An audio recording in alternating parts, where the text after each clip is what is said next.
Bem-vindo ao UmbandaCast, seu videocast de espiritualidade, conhecimento e vivência na Umbanda e no Candomblé. No episódio de hoje, vamos conversar um pouco com a mãe Adriana de Iemanjá, mãe de santo no Centro Espírita São Jerônimo, em Santa Catarina, São Gonçalo. Fique com a gente que a conversa já vai começar. Ambiente interno, com muitas imagens religiosas ao fundo.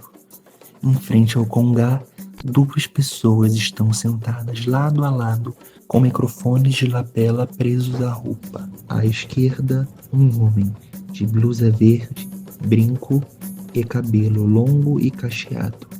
À direita, uma mulher de óculos, lenço vermelho na cabeça, saia vermelha e blusa branca, com o nome e a imagem de São Jorge. Olá, gente, boa noite. Estamos aqui no Centro Espírita São Jerônimo. Eu estou aqui com a Adriana de Iemanjá. Eu já agradeço muito a sua presença, tá? Eu queria que você falasse quantos anos a senhora tem? 52. 52. E quantos anos de Umbanda a senhora tem?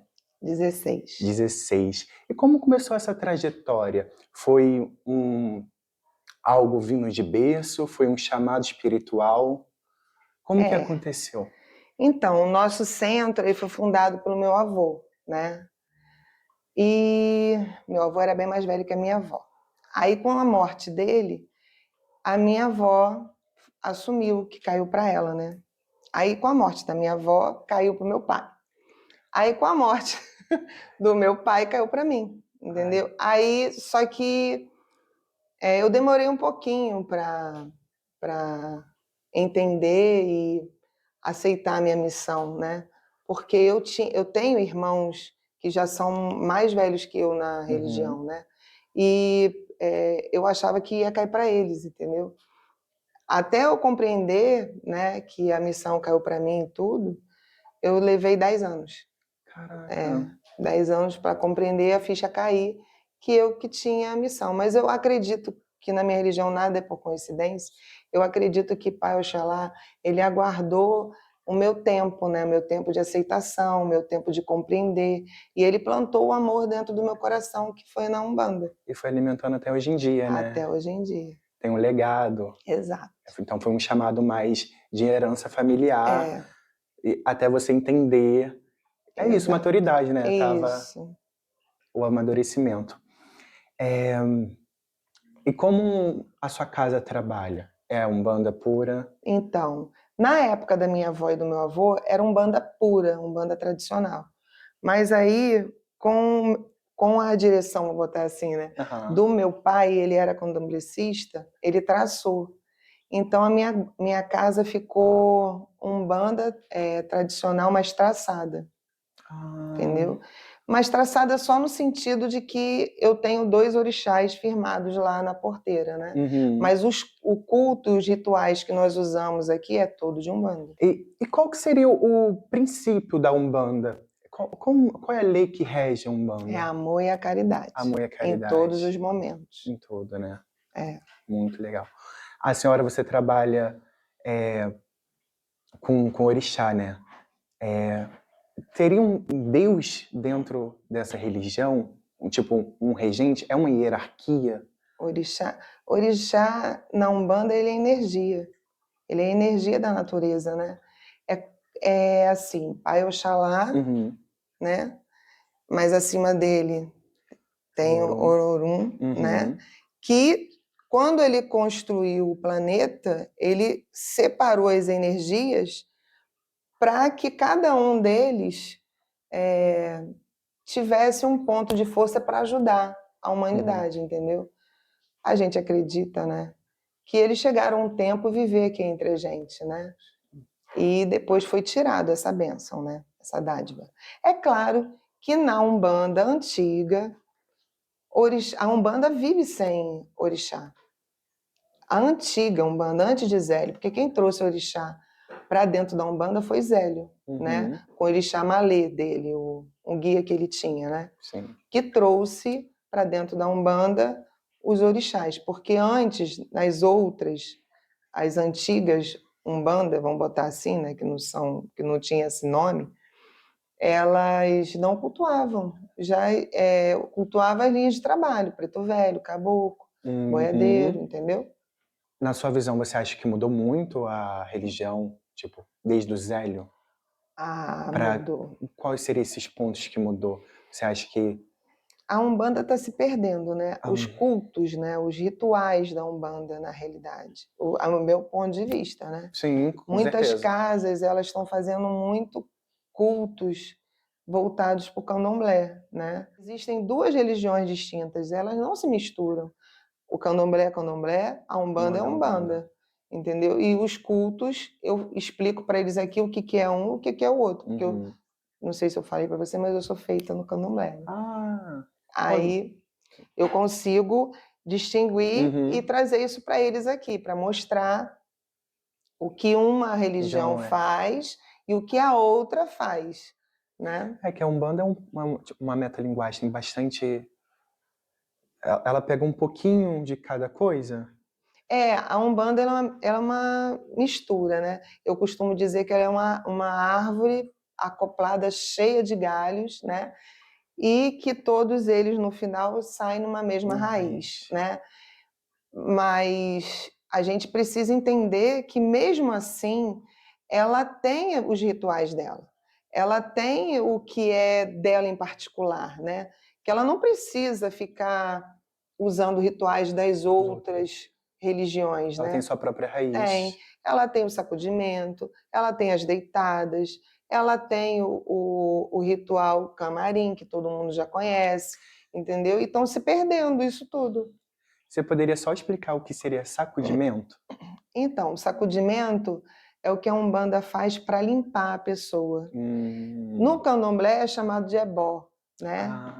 Só que na Umbanda, quando a gente faz um sacudimento e a pessoa tiver com, a gente chama aqui de cumburucu agarrado, uma energia negativo, agarrado, ele vem, a gente puxa, a gente sacode, o guia vem e puxa aquilo e o médio de transporte incorpora aquele espírito ruim. E dali eu pergunto se ele veio mandado, se ele apenas... Porque muitas das vezes a pessoa não sabe, mas ela pode ser médio também, ela passa num lugar e um guia, um espírito perdido se agarra nela, mas em sentido de pedir ajuda. Isso que eu ia falar, nem sempre é por maldade. Não. Esses espíritos, às vezes, é cego, não tem uma luz que precisa seguir, né? Isso. Eles precisam de alguém que possa auxiliar. Aí eles acabam vindo para cá quando... Só que assim, um espírito sem luz, eles às vezes acoplam no seu chakra? No chakra não, eu esqueci o nome agora. Na sua áurea. Isso. Aí, por quê? Aqui no nosso plano, eles continuam sentindo frio, continuam sentindo fome, continuam sentindo sede. E quando ele vai na sua áurea, ali ele consegue sentir, não que ele vai conseguir se alimentar igual um vampiro, como fala, mas ele vai conseguir, porque tudo é energia. Sim. Por isso que muitas das vezes uma pessoa que é viciada em droga, em bebida alcoólica, em cigarro, eles ficam agarrados. Aí quando essa pessoa procura a minha casa, mas aí o que acontece? Quando eles estão agarrados, ele traz o negativo para aquela pessoa. Entendeu? Porque a pessoa, além dela ter que equilibrar a vida dela, tem que equilibrar um outro que está agarrado com ela. Aí a vida dela começa a andar para baixo, fica doente, entendeu? Fica com caminhos fechados. Aí a gente faz o sacudimento, que é o quê? Sacode mesmo a sua áurea, entendeu? Com bate-folha, ou então com alguns elementos, entendeu? Para puxar aquilo. Aí o Exu vem, puxa aquele cumburucu, às vezes ele incorpora em uma média de transporte, na maioria das vezes, aí ali eu pergunto se foi feitiço, se ele foi mandado, ou se ele está ali só porque ele está pedindo uma ajuda, entendeu? Dependendo da situação que seja, aí eu dou caminho, entendeu? Que muitos vêm, às vezes, para pedir uma ajuda. Sim, que está bem perdido, né? Aí depois, esse é o sacudimento, depois que a gente faz esse procedimento de dar caminho ao espírito que está obsediando a pessoa, sim, lembrando que muitas das vezes, quando o espírito está tanto tempo com aquela pessoa, a gente tem que fazer mais de um sacudimento, entendeu? Porque se eu tirar ele totalmente, eu posso trazer a vida da pessoa a ficar mais debilitada, entendeu? Então aí tem que Tem que ser fazer, aos poucos. dependendo do que seja, tem que fazer vários trabalhos para ir tirando. Aí depois que a gente faz o sacudimento, a pessoa toma banho de ervas e tudo, aí vem para cá, para o salão, é onde a gente bota os alimentos, né, dependendo do que seja, para puxar a energia dos orixás. Se eu ver que é uma pessoa que está com o cumburucu de um ente querido que morreu, aí eu puxo a energia de Ansan. Se eu vejo que a pessoa está precisando dos caminhos abertos, aí eu puxo a energia de Ogum. Se eu vejo que a pessoa está com a cabeça ruim, tal, eu puxo a energia de Iemanjá, com o Pai Oxalá, entendeu? Para ter cabeça boa, bom, para ter uns caminhos bons. Aí quando a gente bota deitada, né, para puxar esse positivo à pessoa, eu chamo as linhas. Entendeu? Aí os guias vêm, abençoam a pessoa, né? Aí depois a gente vai e bota todo o alimento que a gente bota ali, bota tudo na praia. Esse é o sacudimento. Legal. Aí tem o... não é o ebó, é o sacudimento. Aí tem o da praia, tem o da cachoeira. Ou é diferente? Não, eu faço tudo aqui. O sacudimento é tudo feito aqui depois no que você... Depois que a gente faz as oferendas pro positivo, que a gente chama os caboclos, né? Chama as linhas que estão ali, a pessoa leva tudo aquilo para a praia e bota na areia molhada, né? Que é onde a gente tem que botar quando a gente quer pedir algo para gente. Bota tudo lá, acende uma velinha, bota também para Exu na entrada da praia e finaliza ali. Aí a pessoa tem que ficar de preceito, né, um tempo, em respeito, para que conquiste aquilo que veio pedir, né? O sacrifício, que é necessário, né? Para a gente adquirir aquilo que a gente quer. Você falou dos eguns, que são espíritos desencarnados, que já partiram. Nisso, os umbandistas, dentro da visão da senhora e do que você trabalhou esses anos todos, acredita em um céu e no inferno? O que a senhora acredita quando o espírito desencarna, quando ele sai do corpo? Para onde vai? Então, para a Umbanda não existe céu e inferno. Para a Umbanda existe eu esqueci agora. Umbral? Umbral, né? Mas não é umbral. Eu tenho tudo anotado, não esqueci o nome. Tá tudo bem. Então, a Umbanda não acredita no céu e no inferno, né? A gente acredita que existe o mal e o bem, entendeu? E aqui, nesse plano que a gente está, não é um plano para viver o morto. Esse plano é o plano da vida, é o plano para os vivos. Sim. Quando o morto fica por aqui, vamos dizer, um ente querido morre, né? E quando ele vê a pessoa em sofrimento pela morte dele, ele acha que ele pode ficar perto de você e que vai te ajudar. Só ele ficando perto de você, ele está te trazendo para o negativo, né? E também tem essa sofrência, essa melancolia da pessoa que está viva, né? Que chama. Exato, chama. E como desvincular, né, disso? Como entender que o ente querido tem que partir? Então, eu tenho muita consulência aqui que eu já ajudei nesse sentido. Aí tem um trabalhinho que a gente faz, até mesmo na Igreja Católica mesmo, né? Para eles permitirem que os entes queridos vão embora. Porque quanto mais, é o que eu falo para eles, quanto mais eles prenderem a pessoa aqui, mais difícil fica para eles fazerem a passagem deles e eles acabam virando esses espíritos sem luz. Sim. Né? Porque eles perdem a consciência. A nossa vida carnal, ela é ligada a um fio, né? E quando esse fio é rompido com a morte, a gente tem um tempo para poder... Aí daqui a pouco você perde, você não sabe mais por que está ali, entendeu? Mas sabe que está e está sofrendo. Esse seria o umbral? Aqui não é umbral, mas a gente passa por umbral. Todo mundo passa pelo umbral. Independente se seja bom, se seja ruim. Independente. É claro que o tempo que você vai ficar naquele umbral que vai ser o tempo curto ou longo, vai depender Do seu do seu entendimento. entendimento com a morte, entendeu? É o que a gente acredita e é o que a Umbanda traz para a gente com os estudos, né? Sobre o que é a morte e o que é a vida. E o depois? Aí tem a reencarnação. Ah, então acredita em encarnações. Sim, se você vê, tem preto velho que fala que ele está aqui trabalhando com a gente há mais de 200 anos, há 100 e poucos anos. Você já viu um preto velho falando? Uhum. Então, preto velho, o Exu, eles falam, eu já estou aqui nesse trabalho, como também tem, que eu já tive filhos aqui com guias que chegou para mim e falou assim, eu só trabalho mais com essa menina por um tempo, porque a missão deles já acabou aqui com a gente, Sim. entendeu? Com a gente, né, na Umbanda, né? Aí eu vou te dizer se ele vai encarnar, eles não falam isso pra gente, se ele vai reencarnar ou como tem muitos que falam que vai para um planeta mais evoluído, né? Então, essa parte assim eles não contam, porque é o mistério da vida, né? Mas ele só vem e fala para mim, como zelador, olha, eu não vou vir mais trabalhar com a minha menina, que a minha missão com ela acabou. Mas também não quer dizer que ele não vai trabalhar com uma outra pessoa, entendeu? Talvez só com aquele médio ali. Que acabou. Deu... Porque Uhum. o que a gente acredita na Umbanda, que os guias, eles têm uma missão. Ele pode ser um antepassado seu, um ancestral seu, ele pode ser uma energia que roda aqui, que já foi de um filho, que agora se identificou com você, porque o filho saiu da casa, entendeu? Mas se identificou com a sua energia e que quer trabalhar com você, porque ele tem que trabalhar. Ele tem esse acordo com Oxalá, dele cumprir um pouco o que ele deve, né?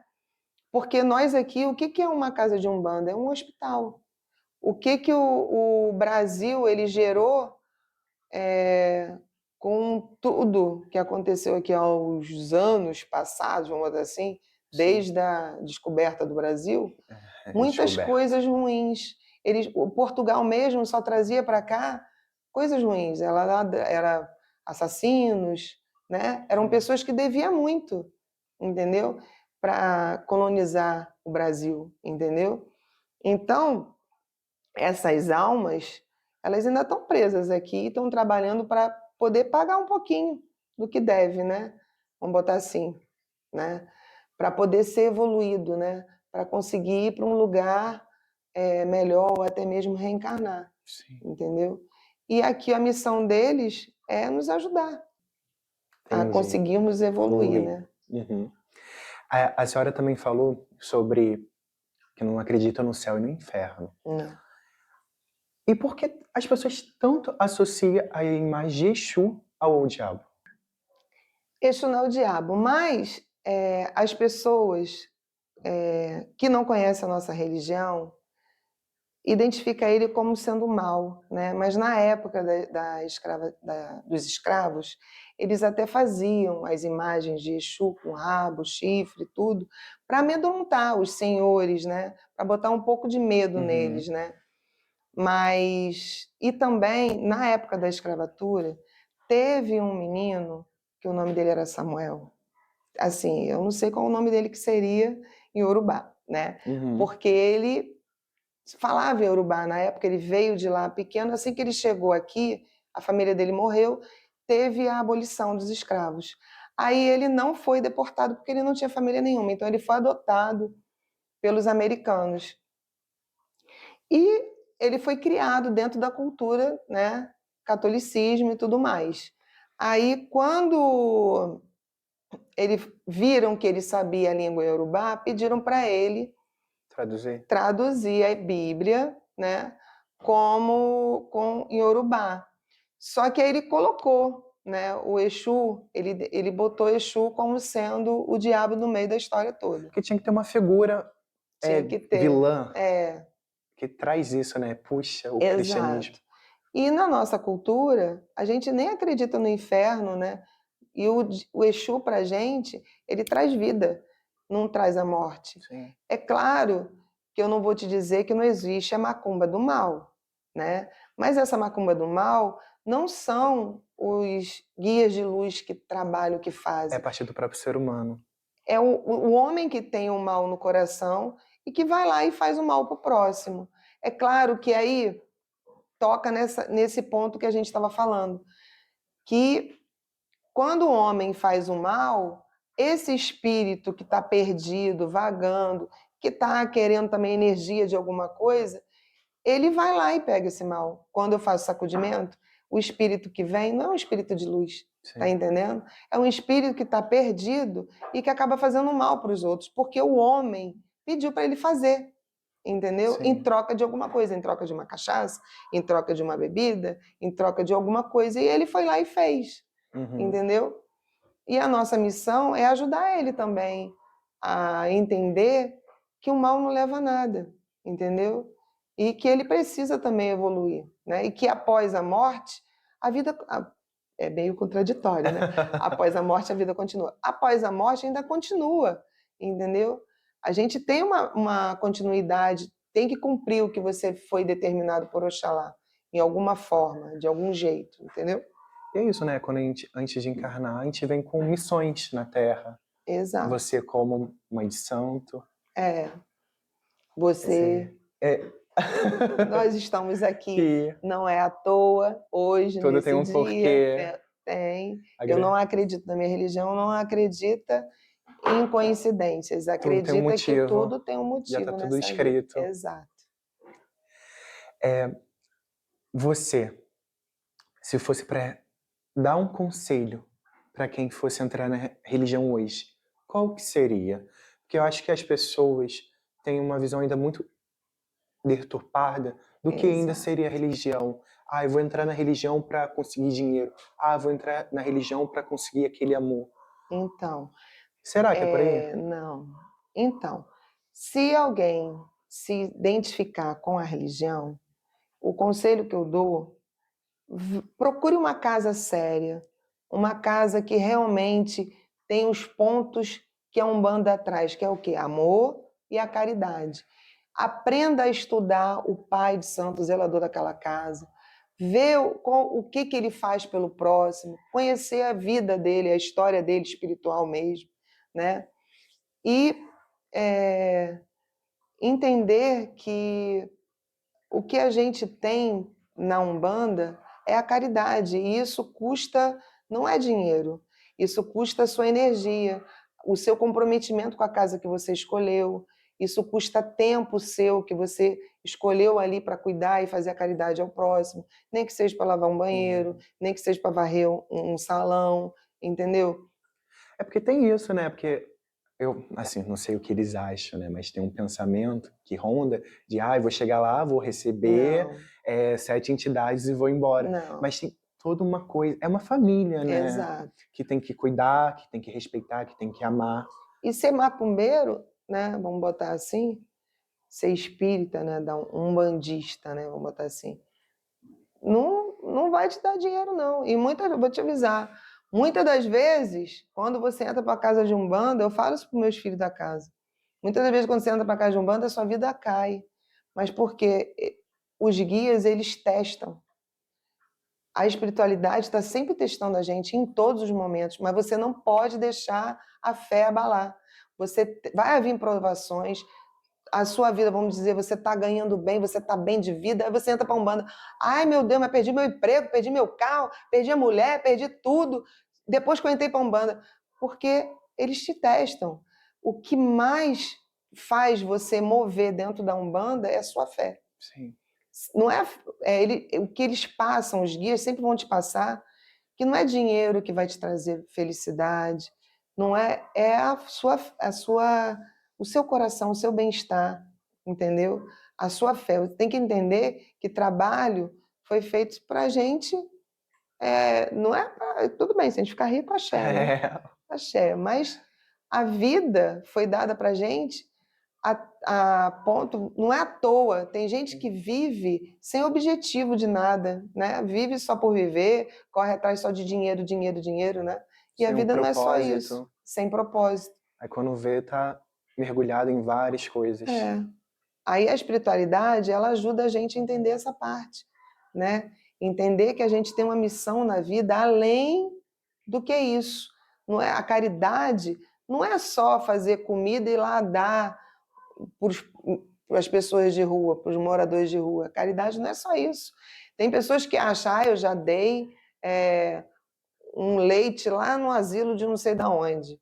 A caridade não é só isso, é muito mais do que isso. E quando faz a caridade esperando algum troca, né? Tipo, eu vou te dar aqui 10 mil reais e eu espero que o universo me dê 20. Me dê 20. Talvez você receba de uma outra forma, de uma talvez outra você nem forma. receba. Exatamente. Que é do coração, né? Vamos lá, estamos caminhando agora para o nosso final da nossa entrevista. Agora a gente vai um bate e volta. Tá. Eu vou falar uma palavra e o que vier primeiro na sua cabeça você me responde, pode ser? Pode. Uma cor. Azul. Uma gira. Exu. Um doce. Maria Mole. Um ponto. Eu canto ou falo? O que a senhora ficar à vontade. Zambi, olhai esse mundo que o Senhor criou com beleza e encanto. Oxalá com o seu manto a bondade semeou. Ai, que lindo! Que lindo. Esse ponto é de Oxalá. O de Oxalá, né? Muito lindo. Um orixá? Iemanjá. Última pergunta. O que a senhora gostaria que onde a Umbanda alcançasse? Você, onde que queria que chegar com a sua religião, com a sua fé, com a sua casa? Então, eu queria atingir o maior número que eu puder, né, de pessoas, para entender que a nossa religião ela só traz o bem, que a nossa religião é amor e caridade ao próximo, sempre, em todos os momentos, independente de quem seja, de cultura, e que as outras pessoas de outras culturas respeitassem o nosso orixá, o nosso Exu, entendeu? Como a gente respeita o deles, né? A gente respeita o amém deles, a gente queria que eles respeitassem o nosso axé. É só uma outra forma de cultuar. Mas Deus é um só. Entendeu? É tudo uma coisa só. Só muda os nomes. A forma que pratica. Pois né? Agora, realmente, antes de terminar, a gente tem uma lembrancinha que a gente pensou e trouxe para a senhora. Ai, que bonitinho. Licença. Aqui, ó. Oh, minha mãe Iemanjá, gente, que coisa mais linda. Olha só. É de coração, viu? Espero que a senhora goste. A Clara amei. Axé. Obrigada. Muito obrigado pela entrevista, viu? Axé. Estamos juntos nessa luta. Sempre. É isso, gente. Terminamos aqui mais um episódio, o primeiro, né? E fica aí, fica ligado. Até o próximo. Tchau, tchau.